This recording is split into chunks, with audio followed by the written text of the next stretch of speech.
So, you're familiar with the idea of a really stressed and unpaid intern running around with a million things to do, and of course, to include grabbing the boss's lunch and fancy coffee order on top of that. Yeah, definitely. That was literally me today. Except for I'm not like an unpaid intern. I But don't, still low key I would me. be so upset if I wasn't paid and doing all of that. Yeah, no, for real. Okay, well, now imagine that. But in the 1940s, you're literally like inventing a whole new kind of astronomy. You're working on secret radar systems during World War II, and everyone does not care. They're like, hey, can you file these papers? Can you grab me a coffee? What was that about getting paid? Dude, I would hate that. That's awful. Yeah, so we're talking about Ruby Payne Scott today. She was a physicist who helped invent radio astronomy, got treated like an office assistant half the time, and still managed to revolutionize the way that we look at the universe. Intro.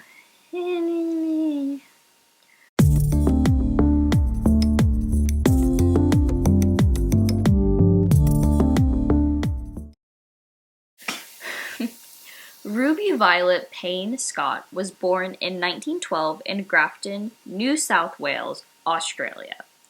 She grew up in a small town but was curious about everything, specifically math and science.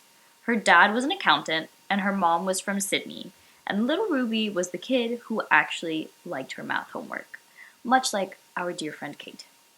She went to a bunch of different schools before landing at Sydney Girls High, where she graduated with honors in math and botany. So, after high school, Ruby earned a scholarship to study at the University of Sydney. This was the 1930s when women studying physics were rare and pretty much like an endangered species. But she didn't let that stop her. She earned her bachelor's degree in 1933 and her master's in 1936 for research on electromagnetic waves, which would later become the basis for her groundbreaking work.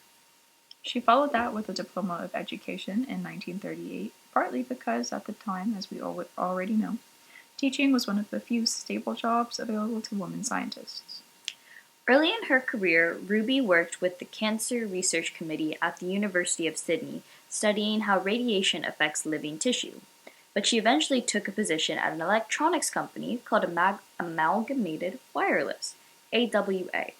Her official job title was quote unquote librarian, which sounds harmless and honestly kind of boring, except Ruby quietly transitioned from cataloging documents to designing and testing radar circuits.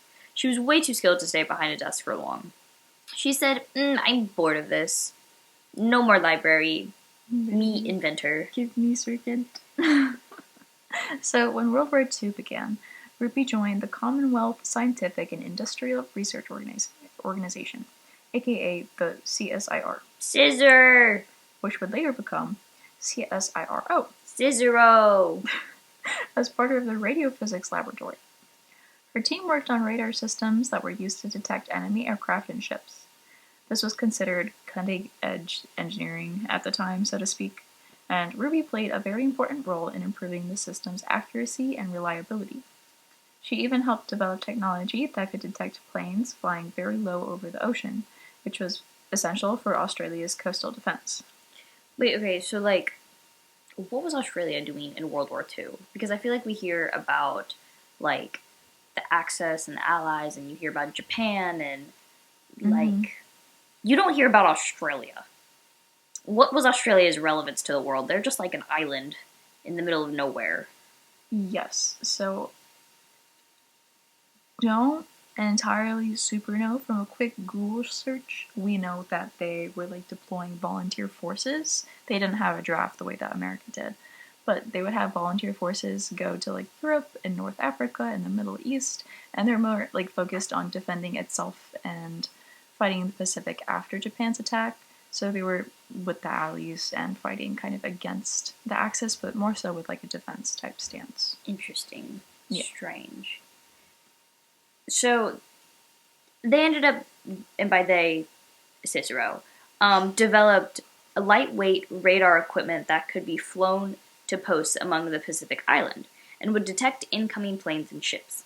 They also noticed a lot of unexplained and weird radio signals that were detected through the radars during the war. The theory was the signals were coming from the sun, even though no one really knew how that was possible. So, after the war, Ruby and her colleagues had an idea. well, they kind of had this idea like during the war, but they didn't have any time to think about it because obviously the war. So, what if they used radar to study the sky instead of airplanes? So, Ruby, along with Joe Pawsey and Lindsay McCready, began pointing radar antennas towards the sun from a big old cliff site at Dover Heights near Sydney. We're just like imagining like them with like the giant like cable satellites out there, just like standing looking for like a signal. Like the radio antennas that you had to like pull out to extend. Yeah, that type of thing. So in 1945 and 1946, Ruby helped record bursts of radio waves that turned out to come from solar flares, which are enormous explosions of energy on the sun's surface. This was the first time anyone had studied the sun through its radio emissions, and it effectively launched the field of radio astronomy. They measured the radio waves coming from the sun, both those coming directly from the sun and those that bounced off the sea, which is a process called interferometry. Ruby co-developed one of the first radio interferometers, which is a setup using multiple antennas to pinpoint where signals in the sky come from. So again, we're just imagining them with like antennas like everywhere, just like give a signal. But this was a new way of looking at objects in the universe in much higher detail. This process is still used by many radio telescopes around the world today. She later helped design a quote-unquote swept lobe interferometer, and basically all that this did was increase the precision of those measurements of the regular interferometer. Yeah, kind of imagining more antennas here, even though that's probably not accurate. But these techniques became the foundation for modern radio telescopes, which are the same kind of systems that are now used to map galaxies, detect pulsars, and explore the universe far beyond what optical telescopes can see. That's like NASA as hell. Yes. Australian NASA. Yeah. NASA down under. Oh my god, Lau! Hello, sweetie! Nobody knows Come who Lau here. is. This is Lau. Oh my good sweet boy! He's a cat. Oh my goodness! For Spotify. Anyways, but Ruby's journey would not be complete without sexism. Oh, yay. Unfortunately, like all of her scientific achievements constantly were battled with institutional sexism. And Ruby was part of a professional trade union for Cicero. No, Lau. Paid. Well, Ruby was part of a professional trade union for Cicero employees, where they addressed issues of women's pay and fought for more egalitarian policies. Not only were women paid significantly less at Cicero, but would lose employment at Cicero once they become married. That is so silly to me. This rule was known as the marriage bar, which stated specifically that women, not men, just women, working in government positions were automatically dismissed if they got married. For why? Don't know for why. So, another dumb rule at Cicero was that women had to wear skirts. Ruby often wore shorts. Whenever she got in trouble for not following the dress code, she responded with, "Well, this is absurd. We're climbing up on ladders, up on aerials every day. I'm not going up on a ladder with a skirt on. The shorts are a much better attire for us." They really didn't care what job the women were doing. They were just like, it has to be in a skirt, even if it's a labor job, or even if you're like going up on tall places. I don't understand, like, they're like, oh, it needs to be modest, or like, whatever. Guess. I feel like there's no logic in it though, because by this they're making it like less modest. Yeah, because she's going up ladders and things like that, so like if guys are underneath, they're gonna be staring up her skirt.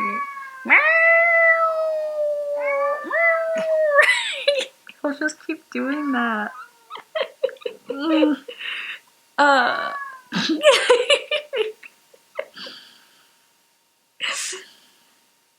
Yeah, so that was stupid. Don't love men for that. But Ruby was like, I'm having none of this. There was a rule specifically that women could not smoke. Men could smoke, women couldn't smoke. And when people would like point it out, she would specifically pull out a cigarette to smoke in their face. Even though she didn't like it. She didn't like smoking. She just did it to prove a point, which is really funny.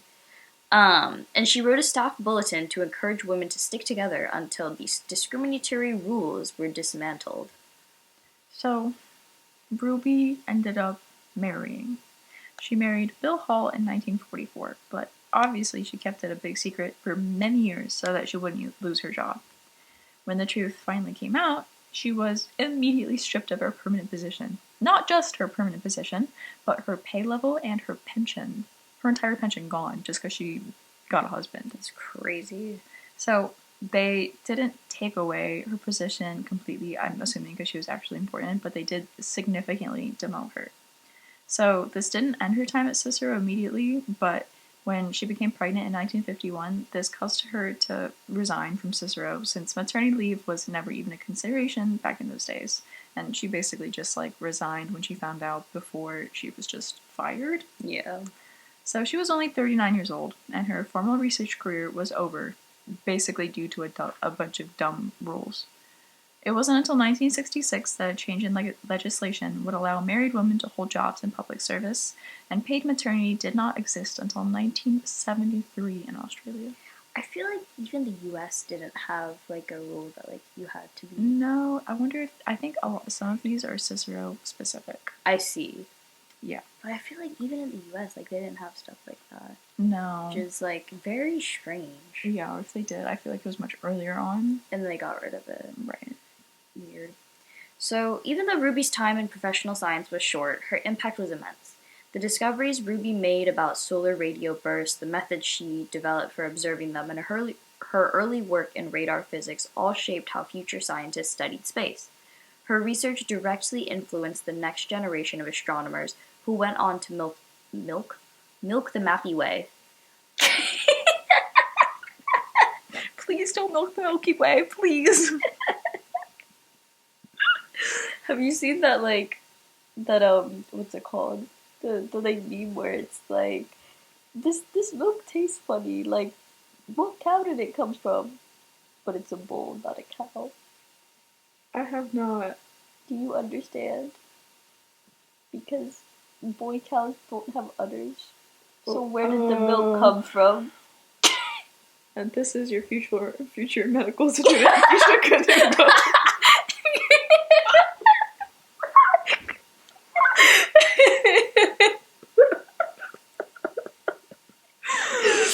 Oh my goodness. That's good. Where even was I?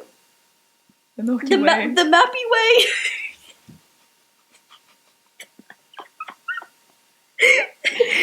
Okay, Ooh. but Ruby's research influenced the next generation of astronomers who went on to map the Milky Way, not milk the Mappy way. And they uncovered some of the universe's most energetic phenomena. Yeah, you get it. Okay, so after leaving the Cicero, Ruby spent more than a decade raising her children before returning to work as a high school teacher. She taught mathematics and science, passing on her love of discovery to her students. For decades, her name barely appeared in scientific history. Only in the late 20th century did researchers start to fully recognize how much she had contributed to early radio astronomy. Today, her legacy is finally being celebrated. Sort of. Kind of. There's 4 articles online. Payne Scott, if you will. The Cicero established the Payne Scott Award to support scientists returning to research after family breaks, aka kind of maternity leave, or taking care of a sick loved one. But it's a poetic reversal of the rule that once pushed her out. She even has a ferry named in her honor on the Sydney Harbour, and her work is now cited as the foundation of Australia's leadership in radio astronomy. So Ruby was a determined and bold physicist who paved the way for women researchers and recognized the future of radio astronomy. To finish our episode, let's end with some quotes that others in her field have said about her. She was the best mathematician in the group, and a very gifted physicist at a time when women taking on physics degrees was very rare. This was said by Cicero radio astronomer Dr. Elizabeth Mahoney. Her skill set and passion led her to become one of the earliest pioneers of radio astronomy, and helped create this entirely new field of research which is still active today, said by Unknown. What's kind of wild though is I don't think she even knew that she had such a big impact. You know Probably what I mean? Not. I feel like people never really do. No, especially because maybe except for Galileo. Yeah, that's true. But we wouldn't even know what our Milky Way universe looks like if these types of ideas and theories didn't exist, and she was like fundamental in discovering them. Yeah. So, yeah, hopefully maybe like her children's children or whoever. Mm-hmm. No, because that's pretty cool. Yeah. But yeah, that's our episode. Thank you for milking the Mappy way with us. That's the name of the episode. Milking the Mappy way. Is that Blake? Everyone was making noise.